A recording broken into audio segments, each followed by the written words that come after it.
you'll see Mount Zion Church. That's it right there. Oh, I'm picturing it. That's what you asked me, should I take a picture? Yeah, I need my phone.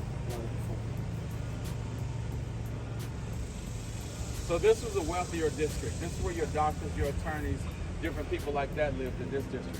That's why you don't see any outhouses also. But every home had a garden in the backyard. Look at it. This hilltop right here, you guys see that brick building up on top of that hill? It would be right here. So we're on the opposite side of that hill right now.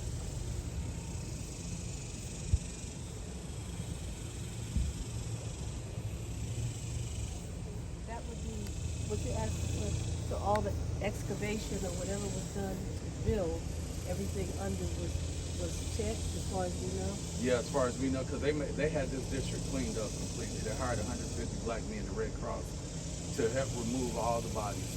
Because that's evidence. You can't blame the people for the massacre, but then have evidence and all the dead bodies on our streets. Yeah.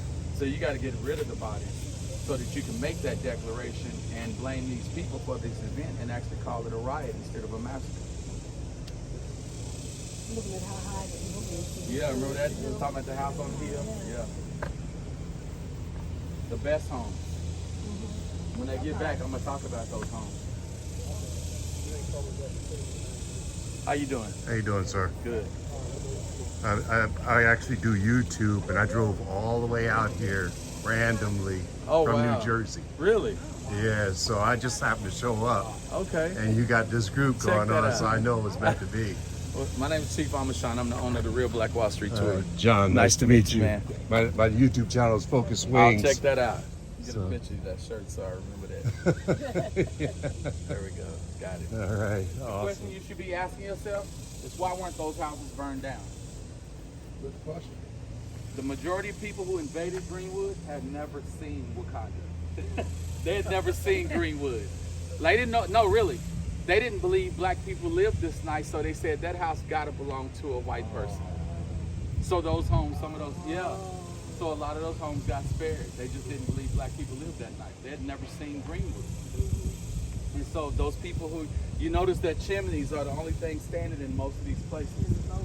Yeah, well, black people who came from the South understood your house could get burned down at any moment, so they hid their money in the chimneys. They had a brick you could pull out.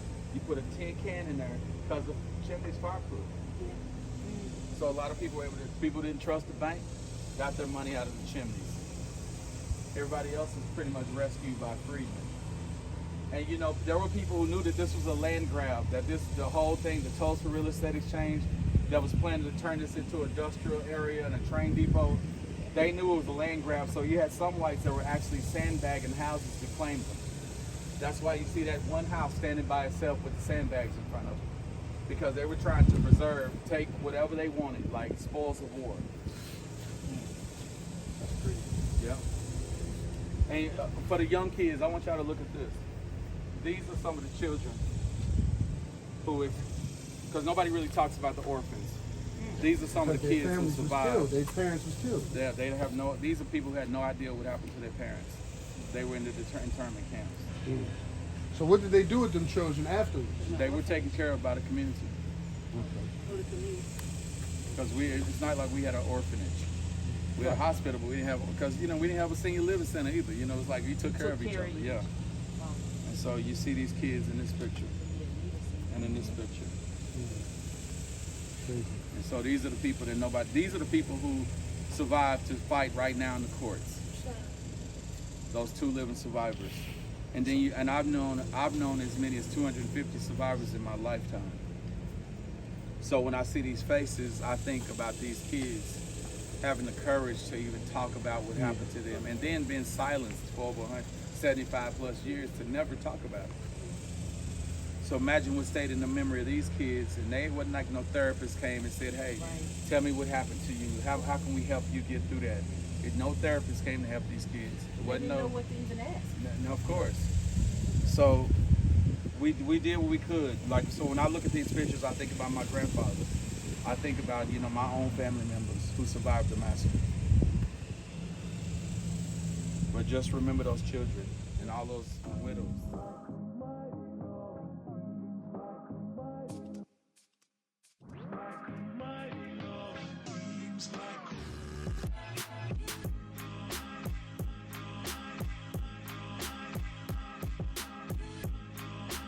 folks, believe it or not, I just became one of the luckiest men in the world. There was a tour group, as you can see, I kind of joined with them.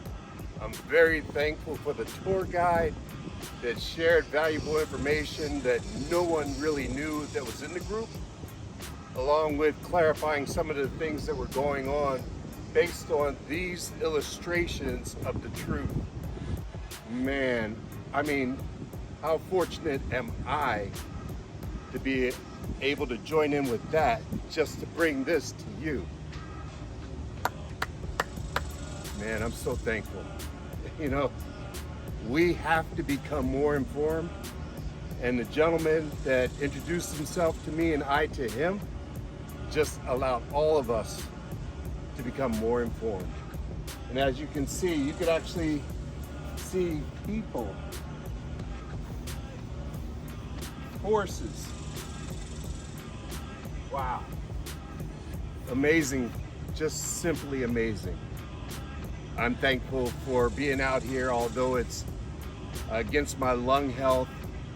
It's probably 102 degrees out right now, but what I just captured to bring to you guys was by all things great. All right, talk to you again. As a matter of fact, I'm gonna head on over to Tallahassee after I pick up a few shots of here and there in Tulsa. See you soon.